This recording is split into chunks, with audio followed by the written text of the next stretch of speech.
Hey kids, it's Papa. Are you ready to explore the Bible? Now, today we're going to get into a little bit more of science because it's important that you understand this because all of these God-hating scientists. Now, keep in mind, science is truth. We know that certain things are, real, okay? And that's science. The problem is that there are people who hate God and they try to, say things that just aren't true. And so because of that, they call it science, but it isn't science. And the Bible talks about how that we need to be careful about science falsely so-called. In other words, it's not really science. And so we want to talk about false science and real science today. The false scientists, the people who hate God, say, you know what, it took millions and billions of years to create the earth. And we've talked about the layers, and how that they say it took millions and billions of years. And actually, we've seen that, no, it didn't take that. God could lay it down in a matter of days. And we think that's what he did. And so what did God do? Did he take millions and billions of years? No. One of the things that they say is not only those layers, but also dating, carbon dating, radiometric dating. And the way they do this, and this is an interesting science, is they say, okay,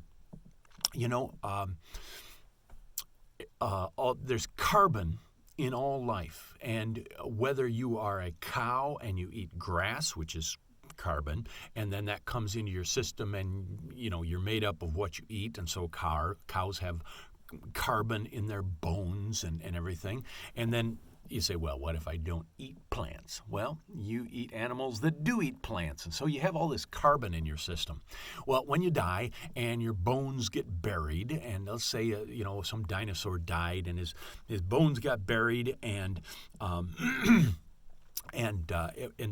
when they got fossilized, you know what fossilized is, as the materials get swapped out from the carbon to the bone, to the stone. So we dig up that fossil and we examine it and we carbon date it. We know that carbon leaves a bone, we think, at a specific rate.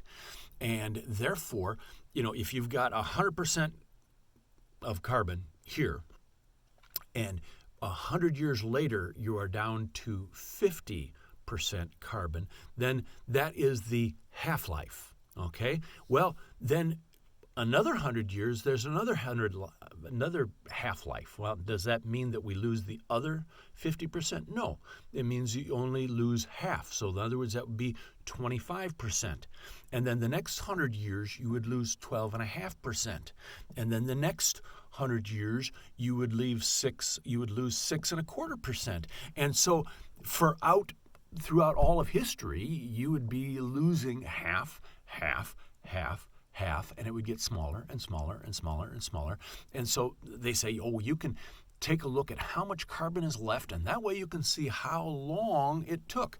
Now, the problem with that is that assumes that everything is constant and that there is no change.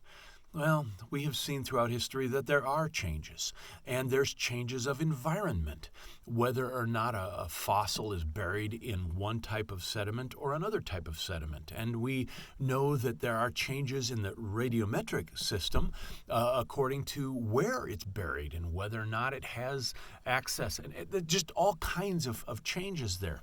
Plus, it also is determined by what is your scale. Okay, if you say, well, the scale, we know that this was at least 1 million years ago, and so we have to figure out a scale that accommodates that, and so you come up with a scale that may or may not be accurate. And then also we can determine age by the fact of what that animal was. We know that, this animal lived that many million years ago, and so we can, do things that way. The problem with that is that all three of these forms of dating depend upon each other.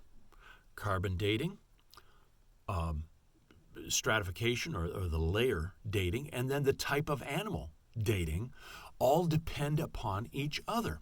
Now, the scientists say we know that the Earth is millions and millions of years old and that these animals lived then. And so we know that if we find a bone in this strata, then we know that that animal is that old because of the strata. And we know that the strata is that old because of that animal. And then we can use that to calibrate our carbon dating and our radiometric dating.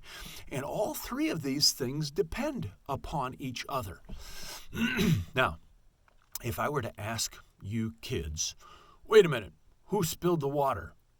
Now, what happens if none of you actually saw who spilled the water? But Melody, well, she says, Daddy spilt the water. And Arthur and JJ say, Melody said that Daddy spilt the water as well. And so Arthur says to JJ, who spilt the water? And JJ says, Daddy spilt the water. And Melody says, hey, Arthur, who spilt the water? And he says, well, JJ and Melody said that Daddy spilt the water, so Daddy spilt the water. And all three of you say, Daddy spilt the water. Now, the problem is, what if Papa came over and snuck in and spilt the water? Okay, now you're blaming Daddy for it, but all three of you agree, and all three of you know because the other two said it, then it must be the case that Daddy spilt the water, but Daddy didn't spilt the water. Papa spilt the water. And so all three of you know, because you have witnesses and those other two, so you know that Daddy spilt the water, but it just isn't true. And so when we have carbon dating, radiometric dating, and we have all of this stratification, and we have the age of the fossil itself, because we know that this animal didn't live except for during that time, well, the problem is that if all three are not accurate, then you can't rely on any of the three, and you can't believe the truth that comes from them. And so if you choose not to believe God, you can come up with your own truth and come up with all kinds of evidence to defend that truth, and you can believe lying evidence because you've made that evidence up, or you can simply believe God. And that's what I choose to do. And so I want you to understand that science is actual truth that is proven. Truth that has been experimented with and has been demonstrated over the course of time to have no exceptions, and therefore it is scientific truth. The problem is that we haven't been able to see evolution taking place, and therefore it cannot be proven. It cannot be truth because, or at least not scientific truth, because we can't watch it happen. So, we've got to make a choice. And I choose to believe God. Who do you choose to believe? You guys have a great day. Love you. Bye-bye.